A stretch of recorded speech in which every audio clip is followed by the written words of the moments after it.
Bonsoir à tous, bienvenue sur le plateau Equinox Soir, votre décryptage quotidien de l'actualité de lundi à vendredi entre 19h et 21h. Le Covid-19 dicte sa loi au monde entier depuis bientôt 2 mois. Ce n'est plus un secret pour personne. La planète tourne presque au ralenti. Toutes les énergies sont mobilisées pour combattre le virus venu de l'empire du milieu.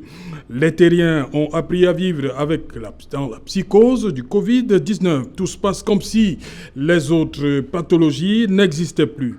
Dans les formations hospitalières, les personnels de santé en service et même certains déjà à la retraite ont été mobilisés pour cette guerre.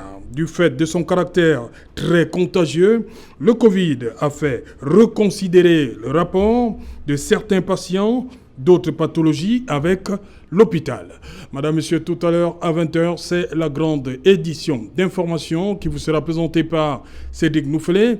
Et tout de suite après, ce sera le débrief du journal. Madame, Monsieur, tout de suite, le fait du jour.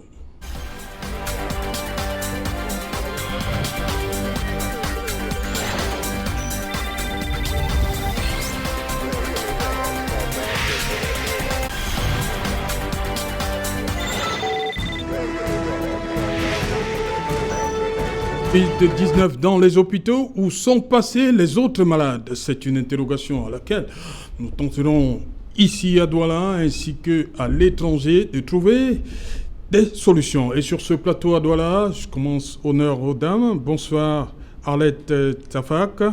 Bonsoir Serge-Alain. Bienvenue à Douala. Merci bien. Arlette Tafak, vous avez sûrement lu son poste. Elle, on l'appelle depuis quelques jours la sacrifiée. On va revenir en détail sur cette sortie. Un coup de gueule, on va le dire. Ah, merci. Voilà le coup de gueule d'Arlette Tafak. Je rappelle que Arlette Tafak est membre de la société civile. C'est bien cela? Oui, effectivement, je suis membre de WILF Cameroun. WILF Cameroun, c'est la Ligue internationale des femmes pour la paix et la liberté, section du Cameroun. Okay. Et je dirais que WILF, c'est une organisation internationale qui est vieille de 105 ans. 105 ans? Oui, c'est la plus vieille organisation de femmes dans le monde qui œuvre pour la paix. Oui, en temps de paix, mais surtout en temps de conflit. Donc, la section du Cameroun... En temps de confinement? En temps de conflit. Ah, en temps de conflit. Et les conflits ne sont pas seulement... ce qu'on voit, c'est pas seulement parce que la guerre au sens propre du terme. Même le Covid-19 est un conflit. Et c'est pourquoi, en tant que... Le président Macron a dit que nous sommes en guerre. Tout à fait. Parler des Français. Oui. Aujourd'hui, nous disons, on a eu à challenger le Boko Haram. Depuis 2016, c'est la guerre dans les régions du Nord-Ouest. Et maintenant, nous avons affaire à un nouveau défi, le Covid-19. Et je peux vous rassurer que les femmes camerounaises sont au front pour jouer leur partition dans ce grand combat. Voilà, on va détailler votre coup de gueule tout à l'heure. En face de vous, Albert Natola ici, bonsoir. Bonsoir Serge-Alain, je salue Madame Tchafak, je salue tous les téléspectateurs et les téléspectatrices de la télévision Equinox, particulièrement tous les fan clubs, n'est-ce pas, d'Equinox, qui est devenu une émission culte de Equinox Télévision. Écoutez, mon coup de gueule ce soir, puisque l'actualité oblige, nous parlons de Covid-19, eh bien, là, une question qui s'impose. C'est vrai que le gouvernement, à travers le président de la République, a, n'est-ce pas, pu élargir certains prisonniers dans le cadre de la lutte contre le Covid-19. Mais sauf qu'il y a un problème dans les unités de police et des brigades de gendarmerie. C'est-à-dire que de ce côté-là, c'est vrai que si le port de masque est obligatoire, est une réalité, mais sauf que la gestion des gardes à vue pose un problème de santé. C'est-à-dire que dans les cellules, puisqu'on continue à gérer les problèmes de ce côté-là, est-ce que les cellules sont désinfectées? Est-ce que les prisonniers qui arrivent sont automatiquement, de manière systématique, testés pour qu'il n'y ait pas de propagation? Non, ils ne sont pas encore prisonniers, hein, Albert. Écoutez, déjà, j'ai fait tout un reportage là-dessus et je constate que si le port de masque est une réalité, comme je l'indiquais tantôt, malheureusement, les autres mesures barrières ne sont pas appliquées, principalement le dispositif pour le lavage. Vous dites que vous avez travaillé dessus. Et qu'est-ce qu'ils vous ont répondu? Ils ont répondu, comme vous pouvez l'imaginer, il n'y a pas d'argent pour investir tout le temps dans pour acheter les seaux, pour acheter du savon tout le temps. Quelquefois, ils ont des problèmes de coupure d'eau dans ces unités de police et les brigades de gendarmerie. Quoi qu'il en soit, je pense qu'il s'agit là d'un dossier qui devrait intéresser les autorités de cette République. Voilà, donc vous faites bien de le dire comme ça pour que quelque chose soit fait de ce côté-là. Absolument. Voilà, nous allons également dire bonsoir au docteur Nokam Ghislain du côté du département du Calvados. Nous sommes au nord-ouest de la France. Bonsoir, docteur Nokam Ghislain. Bonsoir, c'est Jalin. Voilà, je rappelle. Oui, allez-y. Oui, bonsoir, c'est Jalin. Oui. C'est moi de retrouver mes compatriotes et mes collègues pour échanger au Covid-19 et partager notre bilan, savoir ce qui se passe au Cameroun. Donc, bonsoir et bonsoir à tous les invités sur le plateau. Voilà, je rappelle que Dr Nokam Ghislain est neurologue. Il est en service à la polyclinique de Caen, de Caen, et au CHU. Il bosse également au CHU de Caen. Docteur, sur cette thématique, vous m'avez dit qu'au début de la pandémie, les patients étaient un tout petit peu réticents à aller, les patients d'autres pathologies, cela s'entend. Ils étaient réticents à aller dans ces formations hospitalières. Oui, effectivement, après le premier discours du président Macron, où il a déclaré la guerre au Covid-19, le lendemain, nous avons constaté dans les hôpitaux une annulation des rendez-vous chez les spécialistes non Covid. Du coup, moi qui suis neurologue, je me suis retrouvé en train de travailler plutôt dans l'unité Covid, notamment aux urgences et aussi après en rééducation. Et malheureusement, ce qui s'est passé, c'est qu'on a des patients que nous suivons pour des pathologies chroniques, comme des épilepsies, des Parkinson. On a constaté que ces patients se dégradaient. C'est vrai qu'on avait mis en place la téléconsultation, mais on s'est rapidement rendu compte que la téléconsultation ne suffisait pas à résoudre les problèmes. Et heureusement, au deuxième discours du président Macron, il a un peu ouvert les vannes et nous a permis à certains spécialistes de voir des patients pour des pathologies aiguës. Mais il y a toujours, ce qu'on constate aujourd'hui, il y a toujours des patients qui sont réticents à aller à l'hôpital parce que pour eux, l'hôpital, c'est un cluster, c'est aller vers le virus et ce qui crée un énorme problème. Bon, là aujourd'hui, les choses commencent, je dirais, depuis hier, les choses s'améliorent un peu parce qu'il y a eu une sensibilisation à travers le syndicat des grands spécialistes, pour amener les patients à venir consulter, parce qu'il faut dire que les autres pathologies continuent toujours à évoluer. Je vous rappelle qu'en France, comme dans les pays occidentaux, il y a un AVC toutes les 4 minutes.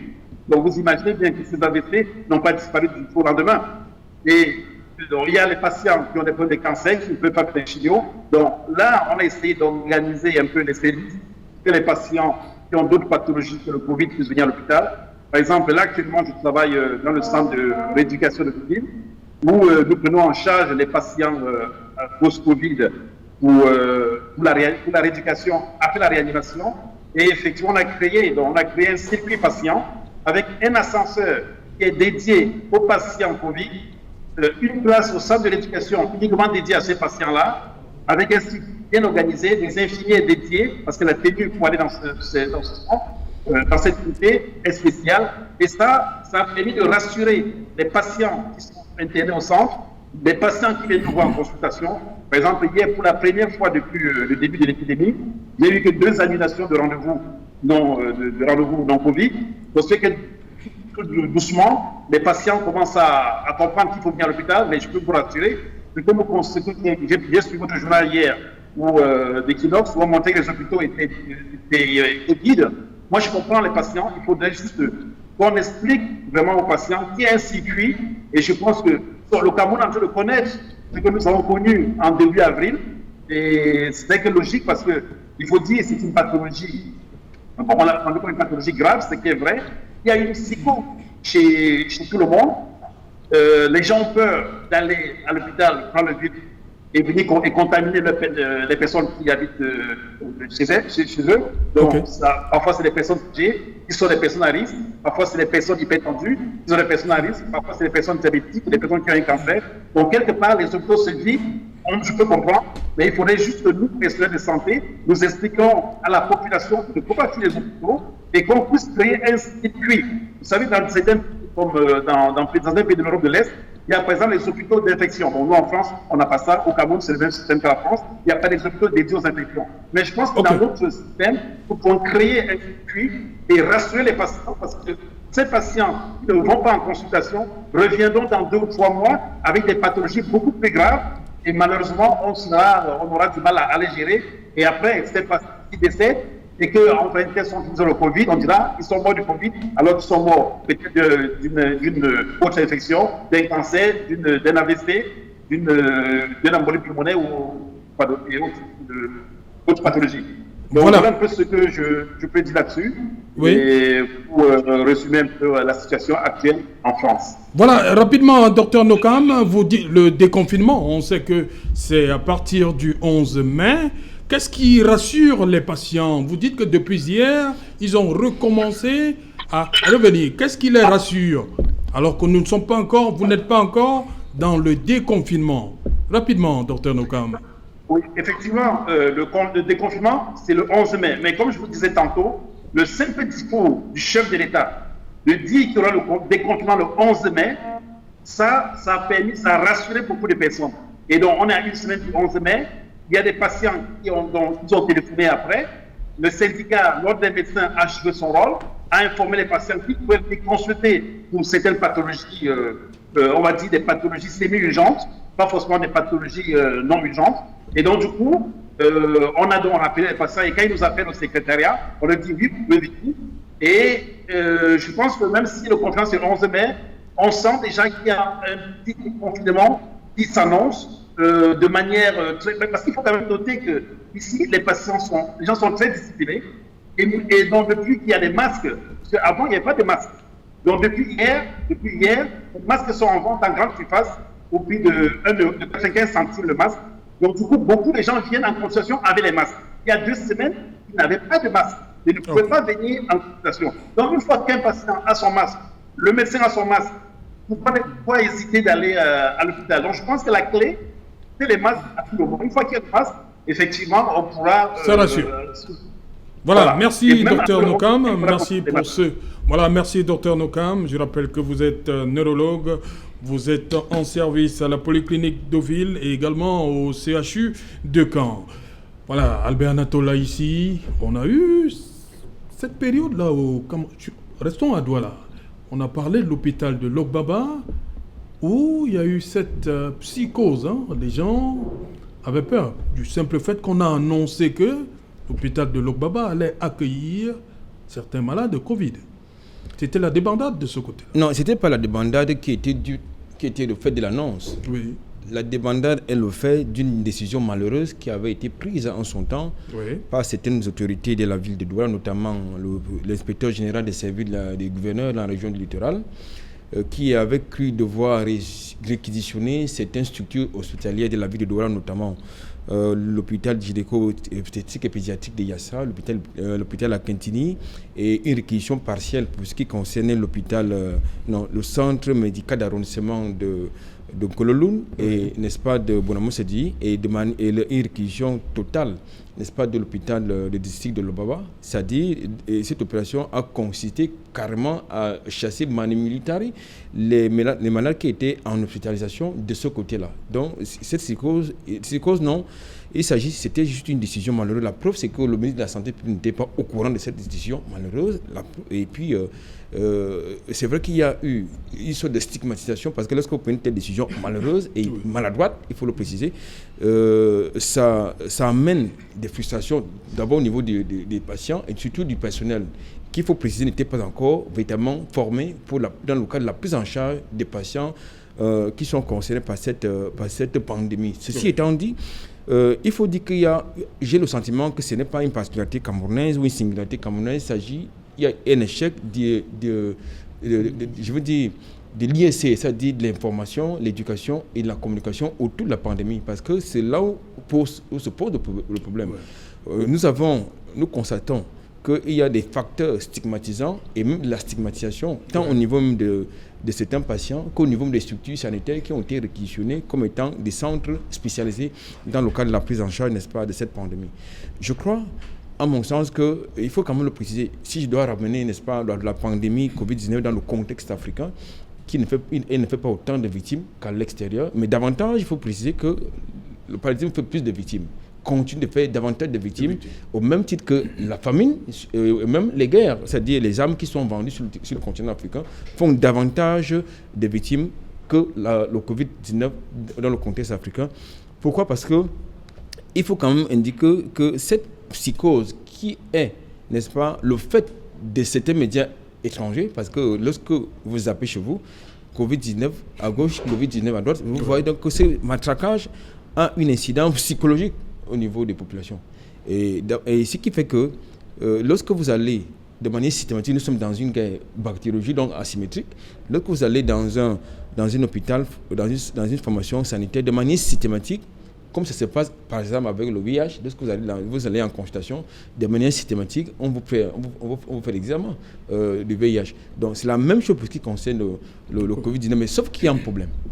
Le problème c'est qu'aujourd'hui dans la rue, lorsque vous toussez ou éternuez, on vous soupçonne d'être infecté par le Covid-19. Je pense que de ce point de vue, il faut que le gouvernement, du moins que l'OMS, trouve un protocole justement, parce que jusqu'ici, on ne l'a pas trouvé trop proactive pour que justement les populations ne soient plus dans la psychose. Okay. Et j'ai le sentiment que l'effet désiré, je veux dire, escompté, c'est justement en faveur des laboratoires pharmaceutiques.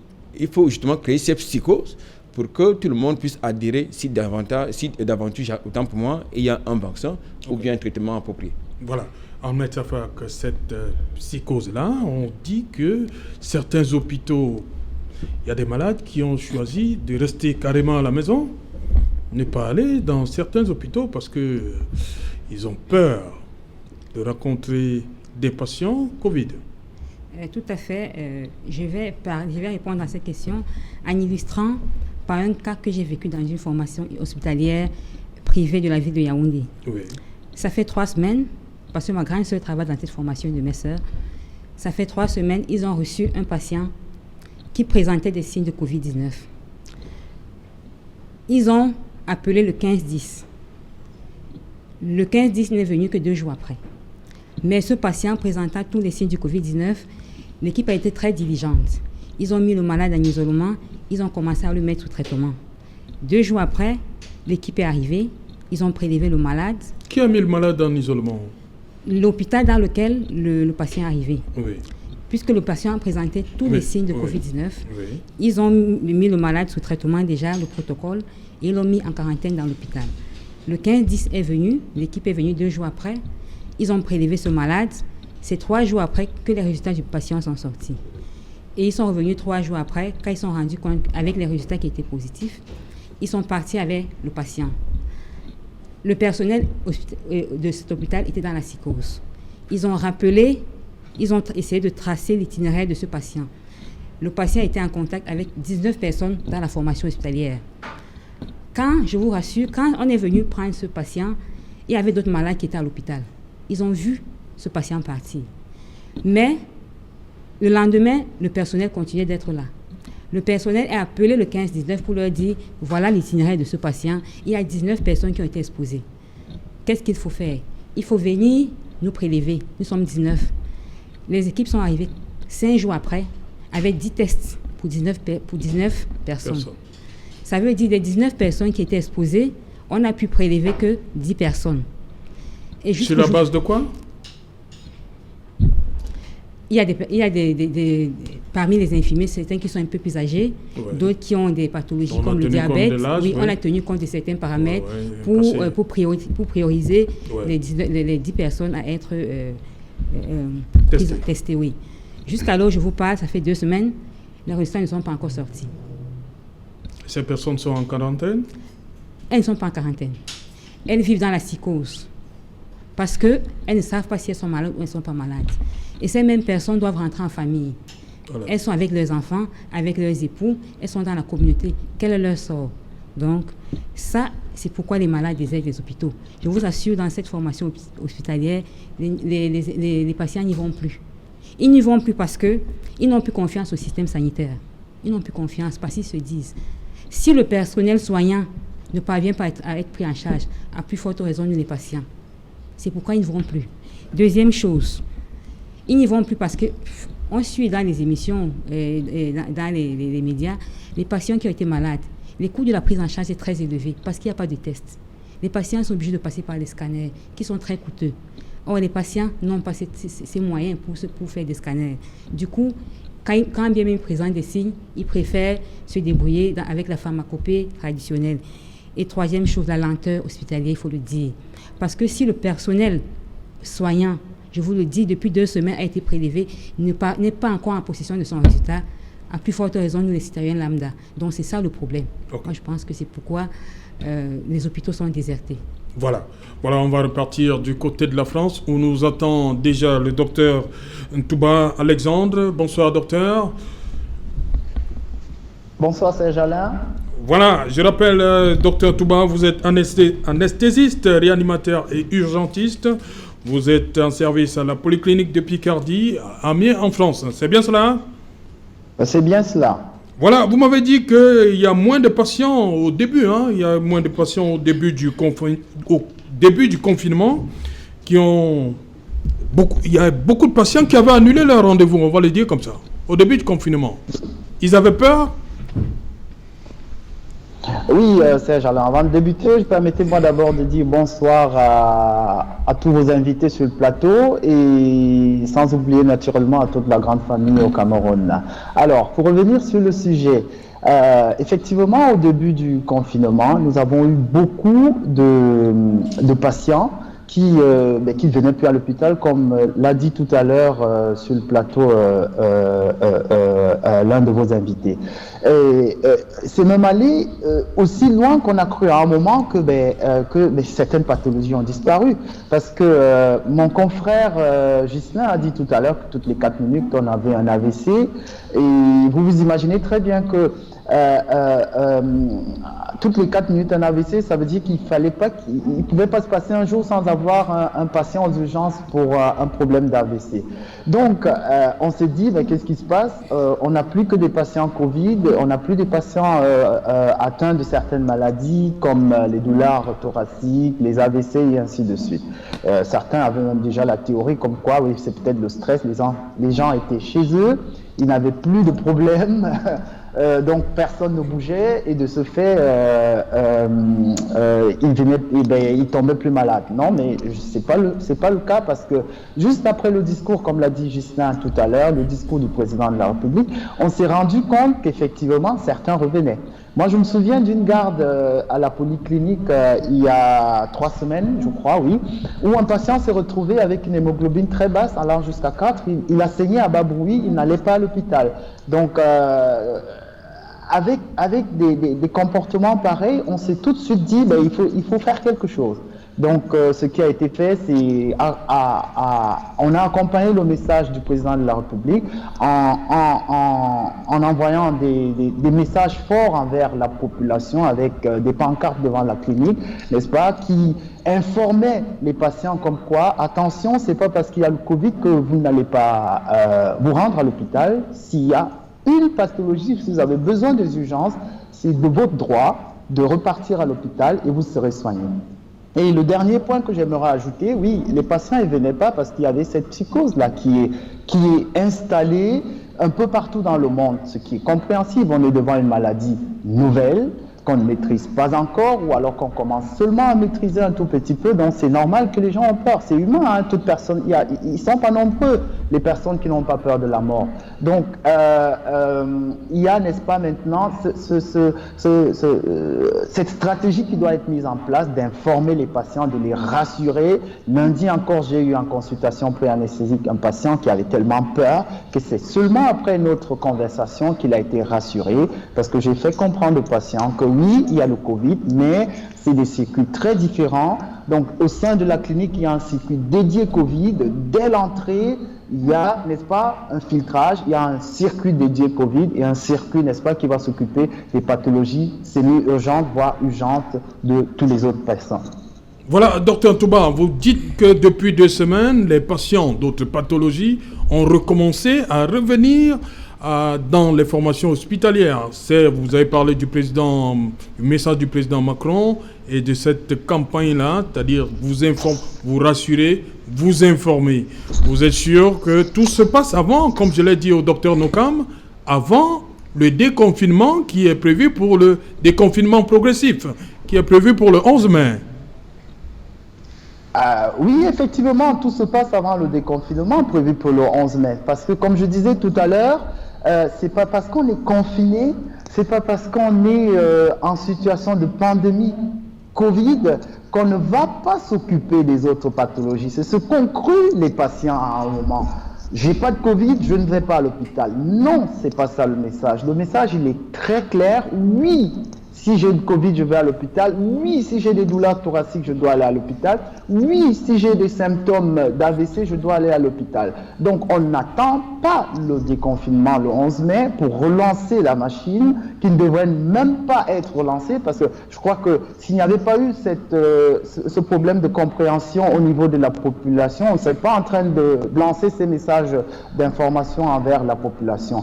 Donc, on fait le travail bien avant le confinement et je crois que c'est une pathologie avec laquelle on va vivre encore quelques instants, quelques années, quelques mois, quelques jours, on ne sait pas trop, mais il faut qu'on apprenne à vivre avec, qu'on sache reconnaître que oui, le patient Covid peut être dédié à tel circuit et le patient qui n'est pas atteint de Covid à un autre circuit.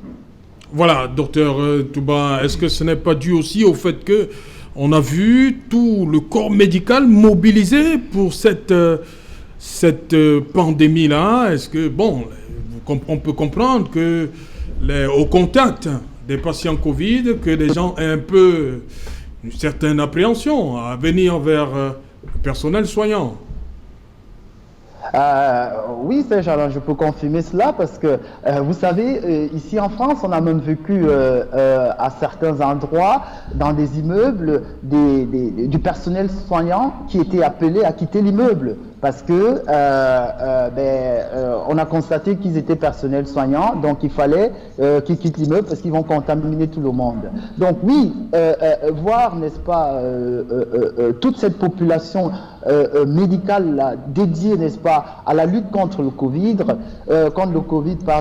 a poussé certainement la population à croire que de toutes les façons, ils sont tous en train de se battre contre le Covid. Nous, on a besoin de rien faire, on ne peut rien faire, on est abandonné à nous-mêmes. Donc oui, c'est une psychose qui s'est installée avec ces images de combat, mais ça ne devrait pas l'être parce que même nous, au sein de notre clinique, on avait 2 lignes de garde. Il y avait une ligne de garde dédiée Covid et une ligne de garde dédiée aux autres pathologies. D'habitude, c'est l'inverse qui se passe. Là, actuellement, c'est l'inverse. C'est-à-dire que la ligne de garde Covid est plus tranquille parce que le nombre de patients diminue et la ligne dédiée aux autres urgences a plus de boulot.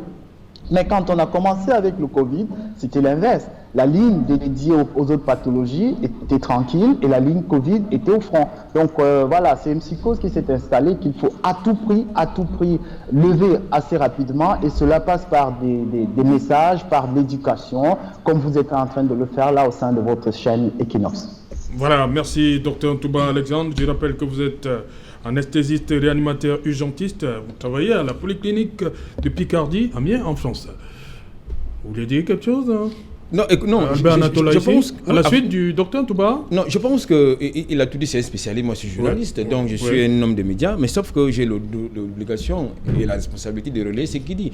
Mais je voudrais quand même dire que dans le contexte camerounais, si vous voulez, dans le contexte africain, il faut qu'on laisse parler les spécialistes. Voilà. Parce que c'est pourquoi ils sont là. Non, je parle dans le contexte africain. Parce que dans le contexte africain, on laisse parler plus des politiciens, c'est-à-dire les gens qui ne sont pas des spécialistes. Donc il faut qu'on laisse parler des spécialistes d'une question scientifique. Ça c'est important parce que lorsque les politiciens se mettent d'une affaire scientifique, ça crée justement des distorsions au niveau de la compréhension et de la perception. Et on se retrouve avec la situation que nous vivons dans nos hôpitaux, c'est-à-dire qu'il y a justement la stigmatisation, non seulement du... C'est du fait de politique? Non, je pense que c'est du fait que il n'y a pas cette campagne d'ISC que j'évoquais tout à l'heure. C'est-à-dire que, vous savez, lorsqu'un spécialiste parle d'une question scientifique, il a le langage, le vocabulaire approprié et adéquat. Quand il s'agit d'un politicien, c'est tout autre chose. Donc, surtout les administratifs, ils ont un langage administratif et ça devient très compliqué au niveau du rendu, au niveau, n'est-ce pas, de la communication, au niveau de l'information, au niveau de l'éducation des masses. La preuve, c'est que si vous posez la question à un citoyen lambda maintenant, que vous rencontrez par exemple dans la rue, c'est quoi le Covid-19, il comprend, il ne saura jamais de ce quoi il s'agit. Donc, si on vous dit tout simplement que c'est un virus, par exemple, s'il est assez informé, il vous dira que c'est un virus, sans plus. Mais lorsque vous donnez la parole justement à un spécialiste, il vous dira exactement ce que c'est que le Covid-19. Moi, je pense que c'est ça qui est la question. Deuxième chose, je pense qu'il faut beaucoup plus insister. Tout à l'heure, madame évoquait la problématique, n'est-ce pas, de l'absence des tests de dépistage. Je pense qu'il faut mettre l'accent au niveau du matériel, au niveau de l'aspect technique, du moins pour ce qui est de la gestion, mais de la logistique. Albert Natola ici, on a tous vu ce qui s'est passé la semaine dernière au ministère de la Santé. C'est la politique, on parle de 950 tests. Non, écoutez... Qu'est-ce qui s'est donc passé? Non, écoutez... La politique s'est mêlée d'une affaire purement... Absolument, non, écoutez, j'insiste et je persiste à dire que pour le moment, la pandémie au Cameroun, comme ailleurs en Afrique, est gérée par les politiciens et les administratifs. Et les spécialistes de santé sont en back-office. Or, ce sont les spécialistes de santé qui sont considérés comme les soldats qui devraient être en front office. Je trouve donc cela, à mon sens, paradoxal. Il faut laisser les spécialistes s'exprimer sur cette question qui est aussi sensible. Dans tous les cas, comme je l'ai indiqué tantôt, il faut absolument qu'on donne les moyens aux personnels de santé. Qu'on leur donne les moyens pour faire face à cette pandémie et surtout qu'on leur permet d'avoir une motivation parce qu'ils consentent beaucoup d'efforts et de sacrifices. Parce qu'aujourd'hui, tout à l'heure, j'évoquais la problématique de la stigmatisation, pas seulement, n'est-ce pas, des hôpitaux qui ont été réquisitionnés comme étant les centres spécialisés, mais il y a également une stigmatisation au niveau du personnel soignant parce que je peux quand même vous dire une chose, vous avez certaines femmes ou aides-soignantes qui ont quelquefois des problèmes dans le couple parce que justement, elles sont en contact avec les personnes qui sont contaminées, enfin les patients Covid-19. Donc je crois que de ce point de vue, là maintenant, il faut que le gouvernement change de paradigme au niveau de la communication et qu'on laisse les personnels de santé, j'allais dire les spécialistes, faire leur job. Je voudrais chuter en disant ceci. Jusque-là, la cartographie justement des centres de prise en charge des patients Covid-19 n'est pas assez claire, du moins pour ce qui concerne le Cameroun. Il nous a été indiqué à travers d'autres organes de relais, d'autres médias, qu'il s'agit des logements sociaux du côté de Yassa ou du côté de l'hôpital Akintini, le Stamp APLP. Mais jusque-là, lorsque vous avez des patients qui vont du côté, par exemple, de l'hôpital Akintini, il y a un problème au niveau, n'est-ce pas, du circuit du malade. Il y a un problème au niveau du circuit du malade. Vous allez du côté du stade militaire Yaoundé ou bien du côté de l'hôpital central Yaoundé, c'est le même problème qui subsiste parce qu'il n'y a pas un problème, il y a un problème de traçabilité qui se pose au niveau du circuit du malade. Quoi qu'il en soit, je pense qu'aujourd'hui, le gouvernement gagnerait à renforcer non seulement les moyens en termes de logistique médicale, mais surtout en termes de moyens financiers. Voilà, rapidement, Amel Safa, comment faire donc pour éviter cette stigmatisation de certaines formations hospitalières au Cameroun, qui sont entre guillemets déjà étiquetées parce qu'elles reçoivent des patients Covid. Et il a parlé, comme avant lui, le docteur Touba, il n'y a pas le circuit. Le circuit, est-ce que c'est ça le problème? Oui, moi je pense que, comme dans toute crise, dans toute situation, pour qu'il y ait une solution, une réponse appropriée et efficace, les actions doivent être concertées. Concertées, ça veut dire quoi? Moi, je pense que dans un pays qui est face à une situation, il n'y a pas que les politiques. Il y a d'autres acteurs. Il y a par exemple, mon confrère, il a dit, il y a par exemple les médecins qui devraient intervenir. Il y a des économistes, parce que le Covid-19 a un aspect économique qui est pris en charge, qui est assez révélé. Il y a le côté social. des spécialistes, peut-être les psychologues devaient rentrer en scène pour pouvoir adresser la question de stigmatisation. La société civile, c'est elle qui est au contact des populations. Moi, je pense qu'au départ, le gouvernement aurait dû, quand cette pandémie a commencé, mettre sur pied une plateforme multi-acteurs qui allait être constituée des politiciens, des économistes, de la société civile, des médecins, des psychologues. Et des sociologues. Des sociologues. Une fois que cette plateforme allait être mise sur pied, maintenant, l'aspect politique de la crise, c'est les politiciens qui allaient la gérer. L'aspect médical, c'est les spécialistes qui allaient la gérer. L'aspect côté stigmatisation, côté social, c'est les sociologues et les psychologues qui allaient se mettre ensemble pour proposer des solutions. Oui. Le plan économique, on a des experts en question économique qui allaient dire comment est-ce que le Cameroun pouvait s'organiser pour faire face à cette pandémie. Et la société civile allait être là pour dire, OK, qu'est-ce qu'on peut faire? Comment convertir ces actions qui sont menées au niveau élevé pour que les populations les plus reculées puissent en bénéficier. Parce que je peux vous le dire, Serge, depuis que ces dons ont commencé à Yaoundé, je vous assure, je n'ai jamais vu ne serait-ce qu'un morceau de savon.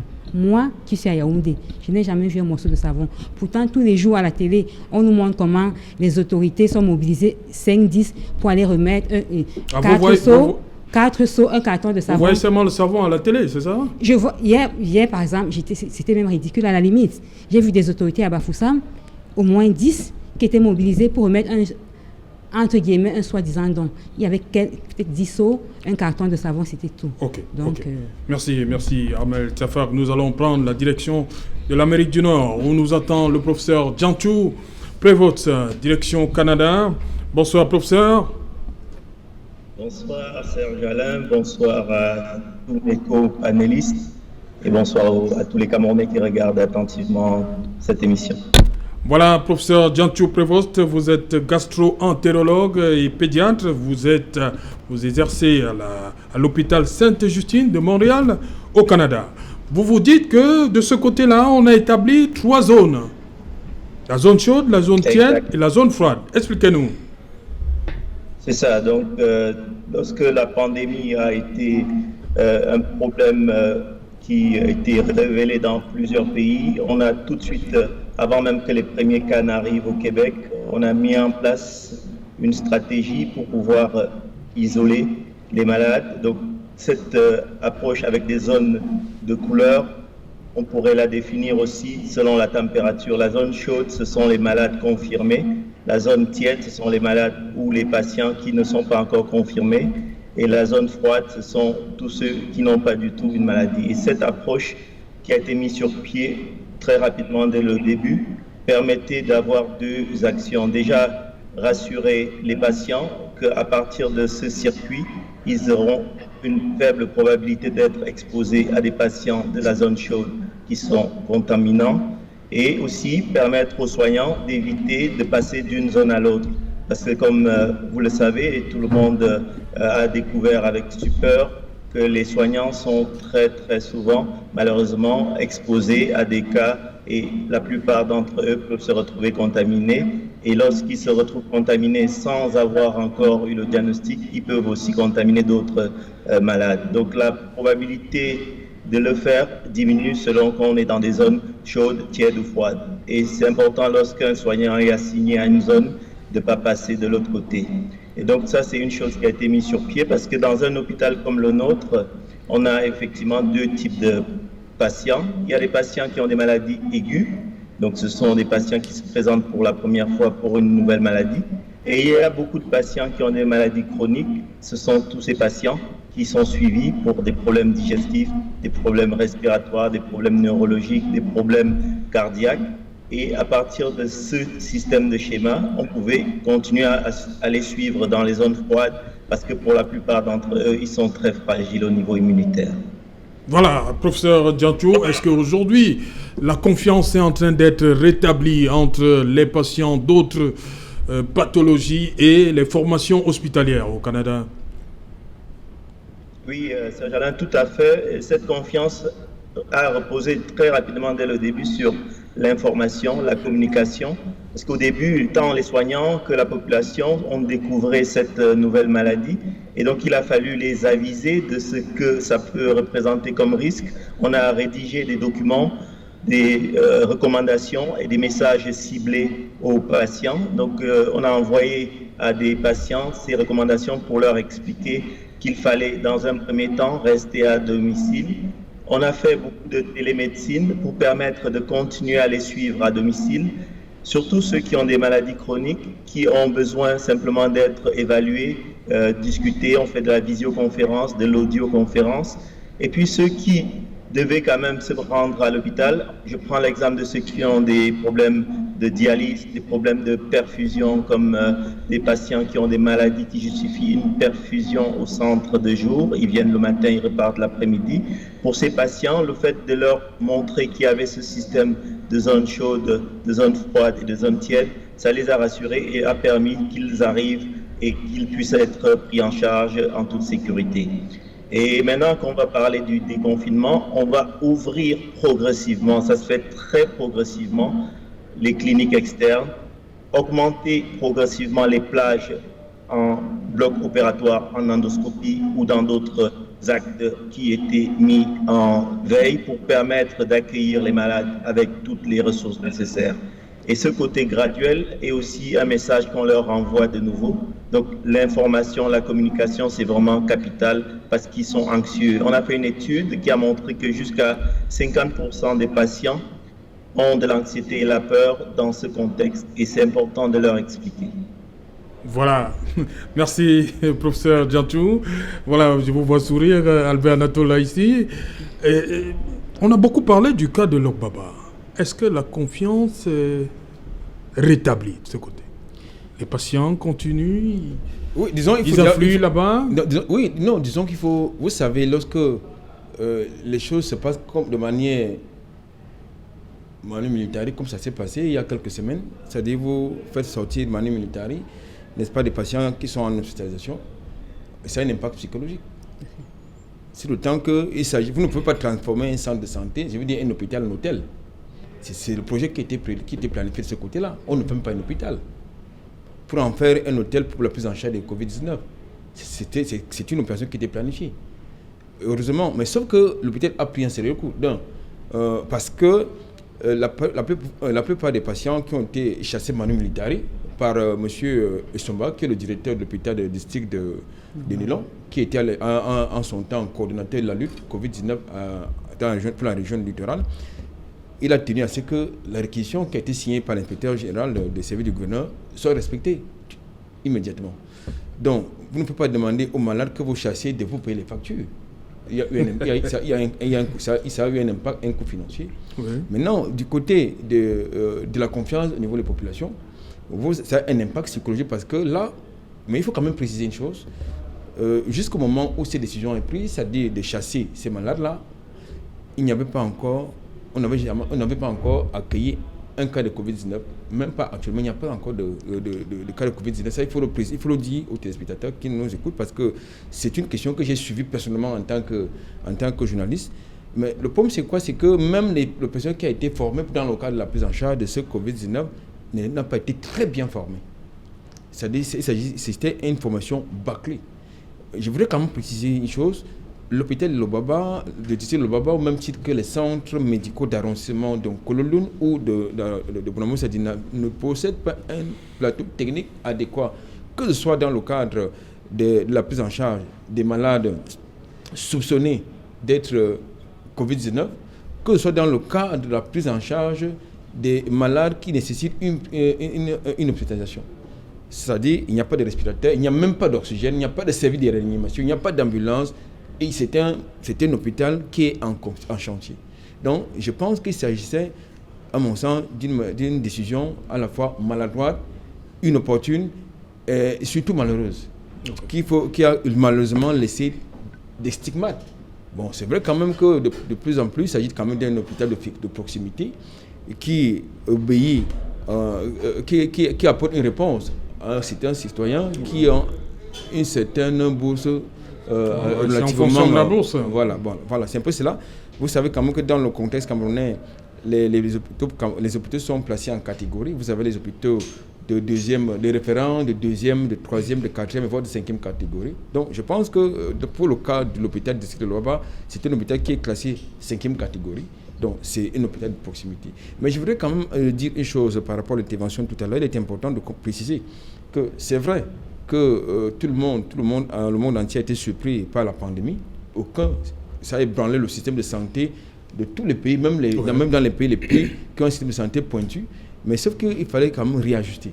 Ce qui compte aujourd'hui, c'est quoi? C'est qu'il faut absolument que le gouvernement camerounais, par exemple, réajuste, n'est-ce pas, le tir. Parce qu'on a le sentiment que cette affaire de gestion de Covid-19, ce n'est que l'affaire du ministre de la Santé publique, ce qui est archi faux. C'est une affaire multisectorielle, multidisciplinaire et multidimensionnelle. Donc, je crois qu'il faut absolument que le gouvernement réagisse tout son tir. Et c'est important, et il faut que les moyens suivent. Lorsque je n'ai pas de moyens financiers, des moyens humains et des logistiques. Ahmed Tafak, le ministre Manaouda, il est seul dans cette bataille? Oui, je pense que le politique est seul dans cette bataille. Je vous l'ai dit dans ma précédente intervention, j'ai dit, quand il y a une crise, ce n'est pas un seul acteur qui peut y faire face. La société a plusieurs acteurs et chaque acteur a son rôle à son niveau. Oui. Voilà. Donc je pense que tous les acteurs que j'ai cités auraient été impliqués dans cette lutte contre le Covid, qu'on n'en serait pas à ce niveau. Voilà, merci. On revient à vous après le journal parce qu'il est déjà là. Cédric Noufelé pour le 20h. Bonsoir Cédric. Au menu ce soir. Bonsoir Serge Alain, bonsoir à vos invités. Ce soir, nous parlerons de cette attitude du ministère de la Santé publique qui prend à contre-pied le gouvernement après l'annonce de la réouverture des bars au-delà de 18h. Ce ministère mène une campagne de sensibilisation invitant les Camerounais à rester chez eux, précisant que les personnes qui rencontrent dans ces lieux de réjouissance peuvent être des porteurs asymptomatiques du Covid-19.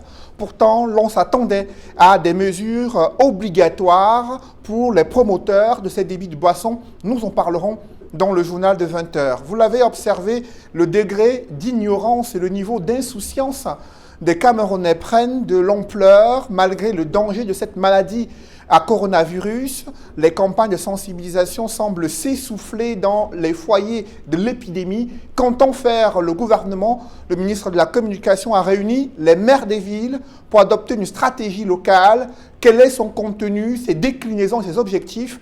Nous en parlerons dans le journal de 20h. Pendant ce temps, ce sont des médecins qui montent au créneau, du moins le syndicat, pour se plaindre de l'insuffisance des équipements de protection individuelle pour les médecins, personnels soignants engagés dans la lutte contre le Covid-19. Ils expriment le cri de détresse dans le journal de 20h. Et nous parlerons également ce soir de la controverse autour des personnes décédées des suites de Covid-19. De nombreux documents officiels camerounais et internationaux révèlent des chiffres bien plus importants que ceux évoqués par le gouvernement. Qu'en est-il réellement? Nous en parlerons ce soir. C'est Alain. Voilà, madame, monsieur, c'est donc la fin de cette première partie Equinox Soir. On se retrouve après le 20h de Cédric Noufelé pour Equinox Soir. Deuxième partie, ce sera, bien évidemment, le temps du débrief.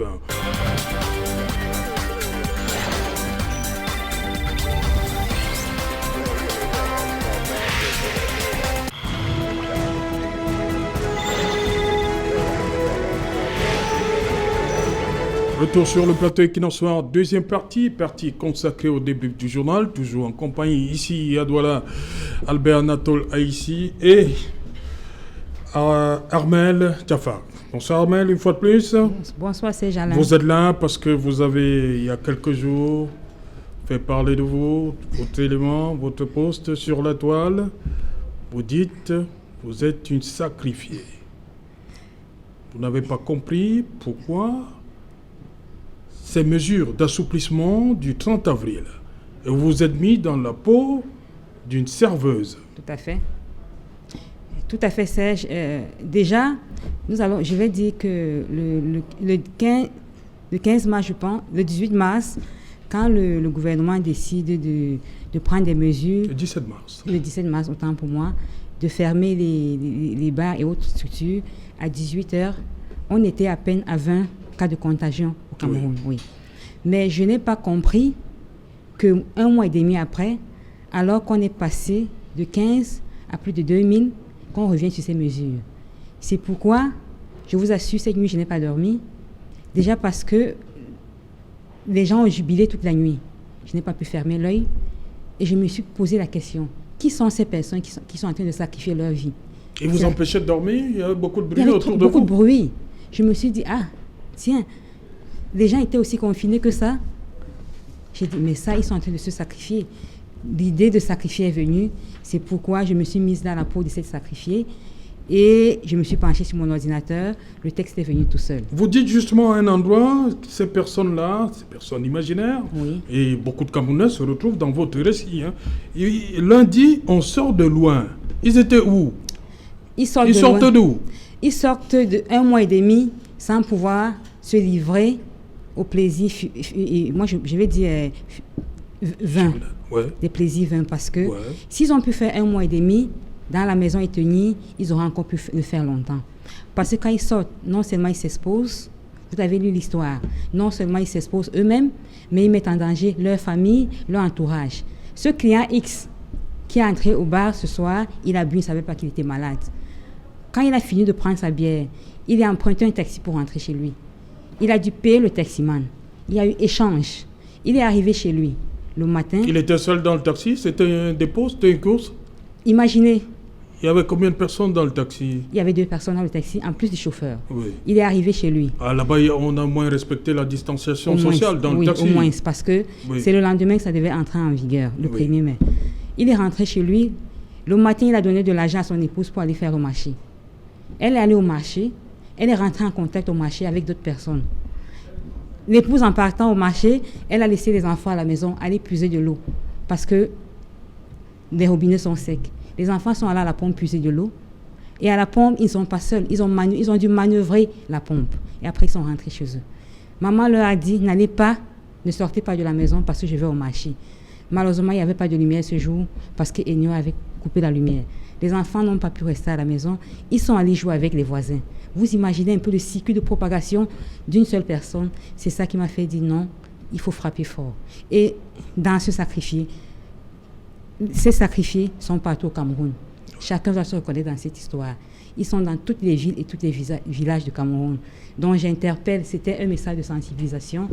Déjà dans le cadre... ça veut dire que c'est fini là pour le Cameroun, puisque vous dites même à un niveau, nous sommes tous morts et enterrés. Si nous ne prenons pas conscience de ce qui nous attend. Oui. Nous sommes tous morts là? Oui. Au regard du circuit de contamination, je ne suis pas une experte en santé, mais ce qui est dit autour du mot de propagation de cette pandémie nous laisse croire que partant d'une seule personne, on peut contaminer toute une chaîne. Voilà. Et si, une espèce d'arbre de partie. Arbre de partie. Et si on n'est pas conscient qu'on est malade, la maladie fait 2 semaines pour se manifester. Entre les 2 semaines, qu'est-ce qui peut se passer? Donc si les sacrifiés ne se ravissent pas, nous sommes tous morts. Okay. Donc c'est le moment pour que chacun se retrouve dans cette histoire et dise, il ne faut pas que j'hypothèque la vie de ma famille.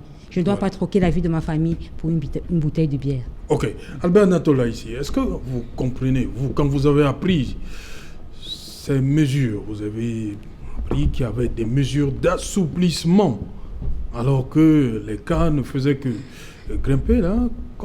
Qu'est-ce qui peut expliquer ça? Mais écoutez, ça s'explique. Vous savez, je voudrais quand même relever. Oui.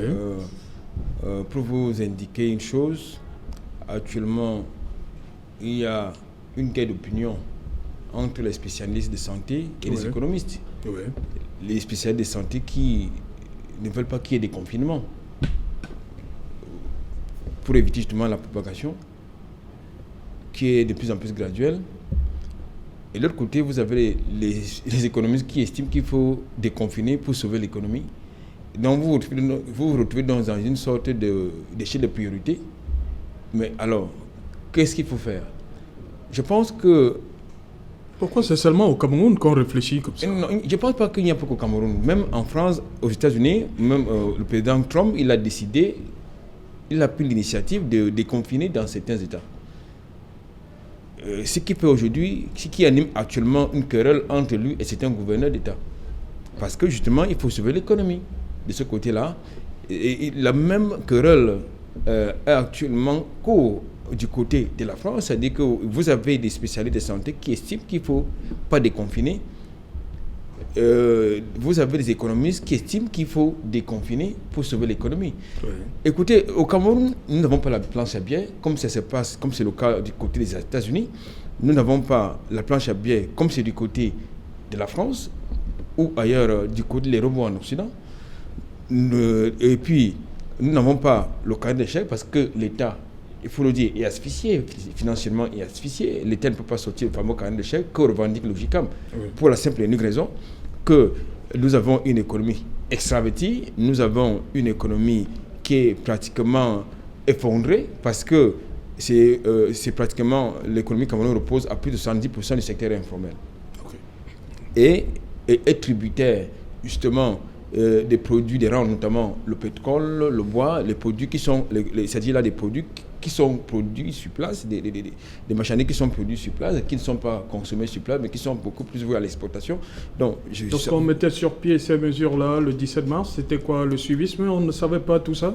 C'est pas tout à l'heure, je voulais indiquer dans le cas de l'IEC, chaque pays doit pouvoir adapter la gestion de la crise sanitaire par rapport à ses réalités socio-économiques, sociologiques, et surtout par rapport, n'est-ce pas, à son environnement. Parce que j'ai le sentiment que comme en France, on a décidé de confiner dès le 11 mai prochain, au Cameroun, je crois 2 ou 3 jours après, le gouvernement, à travers le premier ministre du gouvernement, a décidé que il est possible qu'il y ait rentrée scolaire à partir du 1er juin. C'est vrai que ça doit être susceptible d'ajustement ou de réajustement. Quoi qu'il en soit, je pense que il est important, à mon sens, que nous devons pouvoir interpeller l'autodiscipline de tous et de chacun. Nous devons pouvoir interpeller la responsabilité de chacun. Parce que même quand les bars, en tout cas les débits de boissons, fermaient à 18h, il y avait les malins qui avaient des endroits où ils pouvaient se retrouver jusqu'à 22h ou quelquefois à 1h du matin. Donc, quoi qu'il en soit, ce qui est important, c'est qu'il y a comme une sorte de cacophonie au niveau, n'est-ce pas, des mesures gouvernementales. Et ensuite, je voudrais, pour chuter, indiquer une chose. Il faut indiquer au Cameroun qu'il faut respecter les mesures barrières, parce que c'est un peu ça. Parce que lorsque vous considérez que cette affaire-là, le Covid-19, c'est des fadaises, c'est de la science-fiction, ça n'existe pas, parce qu'il y a des Camerounais qui continuent de croire que le Covid-19, ça n'existe pas. Au même titre que certains Camerounais pensaient à un certain époque que le VIH-Sida, ça n'existait pas. C'est la même chose. Donc je pense qu'aujourd'hui, il faut interpeller la responsabilité de chaque citoyen. Il y a dans le papier qui... Quand on lève dans les mesures le 30 avril, ça veut dire que Covid-19, ça n'existe plus. Non, c'est pas ce que j'ai dit. Non, je parle de ces Camerounais. Je ne dis pas que ça existe. Non, pas vous. Je dis que pour ces Camerounais-là, on les a vus jubiler. Pour eux, ça n'existe plus. Justement, donc, parce qu'on a levé certaines mesures. Justement, c'est la conséquence de la mauvaise communication qui est faite autour. Oui. Parce que lorsque j'interpelle une campagne d'IEC, c'est pour que chacun puisse être concerné. L'information des populations, l'éducation des populations et une bonne communication qui doit être articulée et surtout portée par des spécialistes de santé. Voilà, direction Deauville, où nous attend le docteur Ghislain Nokam. Bonsoir docteur, une fois de plus. Vous avez appris, comme vous, vous savez, le Cameroun, ce n'est pas loin. C'est pas loin de Deauville. Vous avez appris ces mesures du 30 avril et vous avez vu des images des Camerounais qui, un peu comme a dit Armel Tchafa, que certains disaient, on sort de très loin. Votre réaction? Oui, effectivement, c'est Jalin. Comme Mme Tchafa, j'ai été scandalisé et choqué en voyant des gens dans des bars en train de danser sans moyen de protection, sans masque. Je pense que, j'ai eu plusieurs sentiments. Je pense que ces gens-là, il y a de l'égoïsme, il y a de l'égoïsme, il y a de l'inconscience, il y a aussi de la méchanceté. Je m'explique. Quand le gouvernement donne la possibilité d'ouvrir les bars après 18 heures, ce n'est pas forcément une mauvaise idée. Parce qu'il faut dire que notre État, vu les moyens du Cameroun, nous ne sommes pas capables de rester confinés pendant des mois.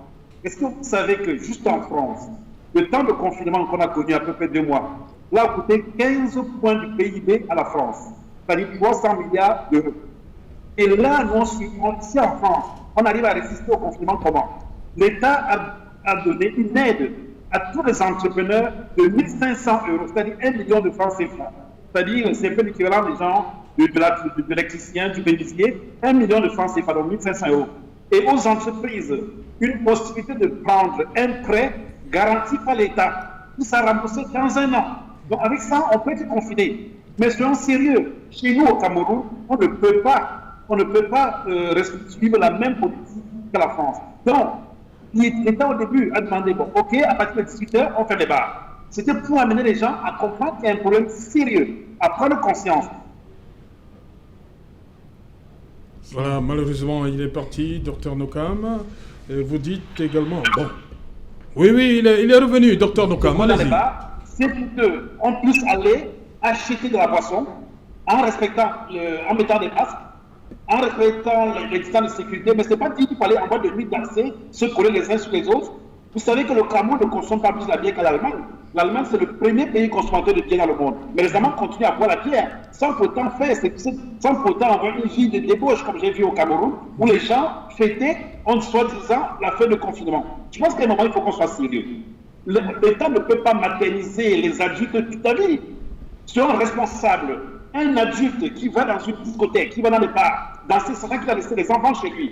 Il a peut-être des parents qui doivent être, qui ont des facteurs de risque. C'est tout simplement de l'inconscience. Et là, franchement, j'accuse les Camerounais.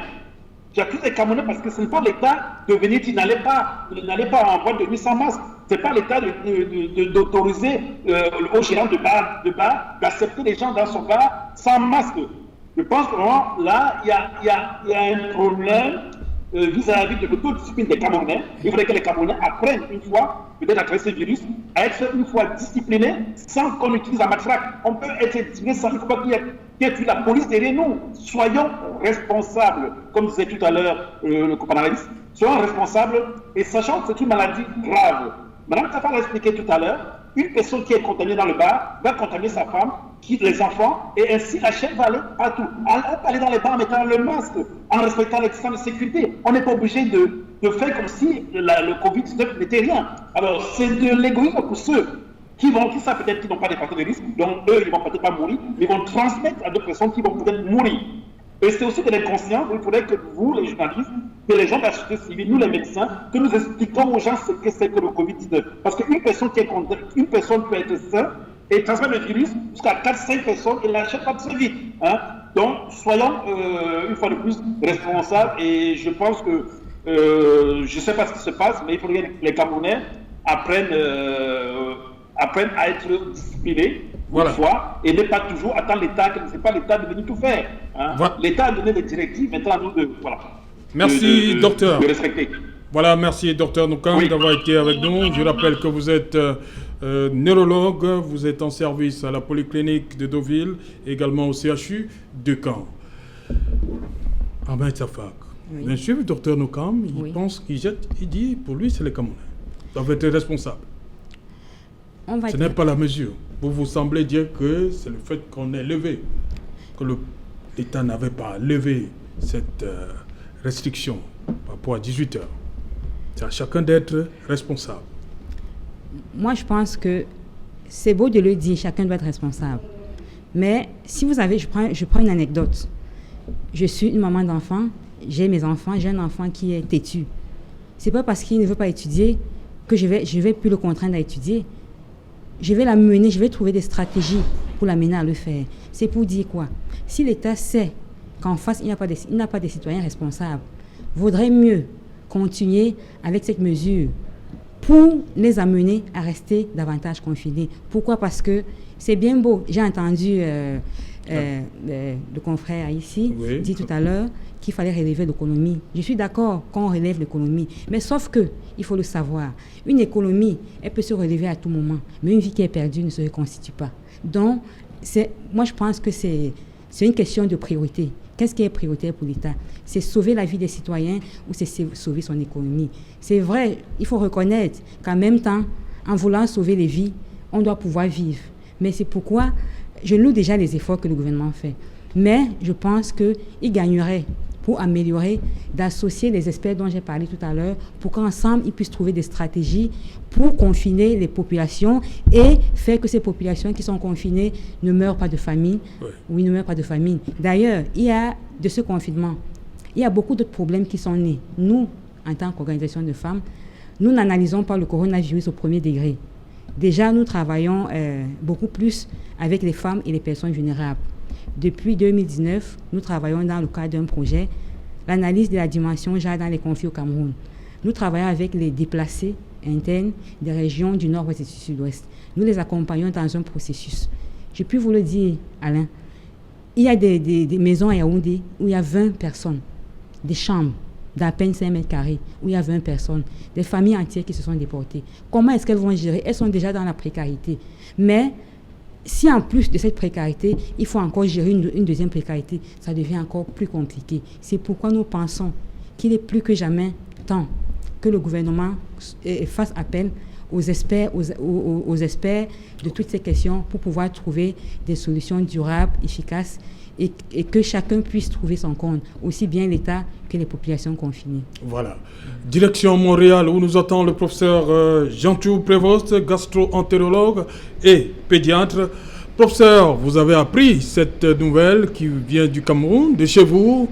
Depuis le 30 avril, les Camerounais peuvent recommencer à boire à partir de 18h, après 18h, mais on leur demande d'avoir toujours le masque. Vous les avez vus jubiler. Votre réaction, professeur? Oui.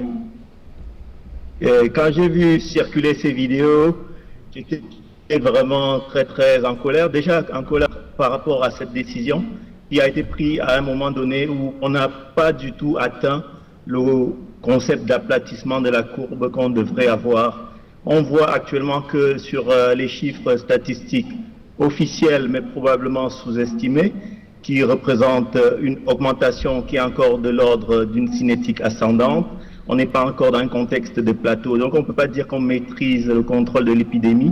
Donc assouplir les mesures en donnant la liberté aux gens d'aller se mettre dans des lieux où ils sont nombreux, où il y a une contamination possible, c'est une erreur stratégique et c'est une erreur de gestion, c'est une erreur gouvernementale de démontrer qu'on n'a pas pris en mesure le risque à l'échelle de la population. Et ça rejoint finalement la difficulté que le pouvoir a de mener cette lutte de main forte, parce que déjà l'exemplarité ne vient pas d'en haut. On a vu tous, pour parler de la question du masque, le président sud-africain qui, dans une vidéo qui a fait sourire certains, s'est efforcé à mettre un peu le masque, même si probablement la taille était un peu difficile, mais on n'a jamais vu le président camerounais faire l'effort devant le peuple de montrer comment on porte le masque. Cette exemplarité du haut, on l'attend, mais on ne le voit pas. Est-ce qu'il y a un pilote à bord de ce pays? Est-ce que les gouvernants, est-ce que les dirigeants sont capables de montrer l'exemple? Et là, je vois encore pendant ce journal le maire de Douala qui porte ce que j'appelle le concept de barbe masquée. C'est quoi la barbe masquée? C'est le port de masque au niveau de la barbe. On a vu le gouverneur du littoral se contaminer en portant le masque dans un lieu où il y avait des personnes fortement à risque. Donc l'exemple ne devrait pas être quelque chose à minimiser. Donc c'est pour ça que je pense que le devoir des populations, c'est de respecter les consignes, mais il faut que ces consignes soient énoncées et qu'il y ait une démonstration des gouvernants de ce qu'il faut faire. Voilà. Professeur, il y en a qui vont vous opposer l'économie. On dit qu'il fallait sauver l'économie. Oui, effectivement, c'est vraiment encore un deuxième problème par rapport à cette difficulté d'une gouvernance qui repose sur une économie qui est très fragile, parce que lorsqu'on voit que la question des bars est celle qui arrive en premier et qu'on voit qu'on n'arrive pas à avoir une possibilité de pouvoir mettre sur pied des ressources pour chercher des revenus pour l'État, alors on se retrouve dans cette impasse et finalement, c'est pas forcément cette stratégie qui est la bonne, parce que là encore, je dis et je répète, le nombre de cas va augmenter et si c'est pas le cas, il va y avoir des effets collatéraux On a parlé beaucoup du problème des maladies chroniques, du problème de l'accès aux soins. Et tout ceci, ça démontre aussi finalement la question de travail en collaboration. Ce gouvernement a refusé certaines aides. On a vu par rapport à la problématique du professeur Kamto qui a apporté son aide matérielle qui a été refusée. Nous-mêmes ici à Montréal, on a proposé une aide par rapport à un comité de Camerounais qui s'est constitué, donc Cameroun Santé Solidarité de la Diaspora. On a fait un mémorandum qu'on a envoyé au ministre, on a envoyé à différentes personnalités de ce comité de lutte contre le Covid, mais tout ce qu'on a reçu, c'est un mépris. Jamais eu de réponse par rapport à ça. Cette expertise qu'on a dans ce comité repose sur plusieurs niveaux. Il y a des personnes qui sont en première ligne. On a parlé, par exemple, Armel tout à l'heure a parlé des personnes défavorisées. Ce sont des problématiques qu'il faut prendre en compte dans un plan de lutte comme celui-là. Et on ne peut pas, comme gouvernement, rejeter du revers de la main des aides, qu'elles soient matérielles ou de l'ordre de l'expertise intellectuelle. Ok, merci. Merci, professeur Diantou Prévost, d'avoir été une fois de plus avec nous. Je rappelle que c'est la deuxième fois que vous êtes avec nous sur Equinox Soir. Vous êtes, je rappelle, vous êtes gastro-entérologue, pédiatre. Vous exercez à l'hôpital Sainte-Justine à Montréal, au Canada. Bon après-midi à vos profs. Voilà. Albert Natola ici, vous venez de suivre une autre des Camerounais qui ont bien voulu aider le gouvernement camerounais, mais le professeur le dit, en face, rien que du mépris, pas de réponse. Écoutez, je ne voudrais pas rentrer dans les considérations politiciennes oui. Lorsqu'il s'agit de parler des problèmes de santé. Je ne voudrais pas rentrer dans les considérations d'opinion oui. Lorsqu'il s'agit d'une question aussi sérieuse que la santé des populations. Oui. Ce que je voudrais indiquer, c'est que, quoi qu'il en soit, il faut une réponse locale. Une réponse locale par rapport à la pandémie, parce que ce ne sont pas les aides ou les DEC qui vont pouvoir régler le problème. Le problème de fond, c'est notre système de santé qui est en retrait, qu'il faut mettre en relève.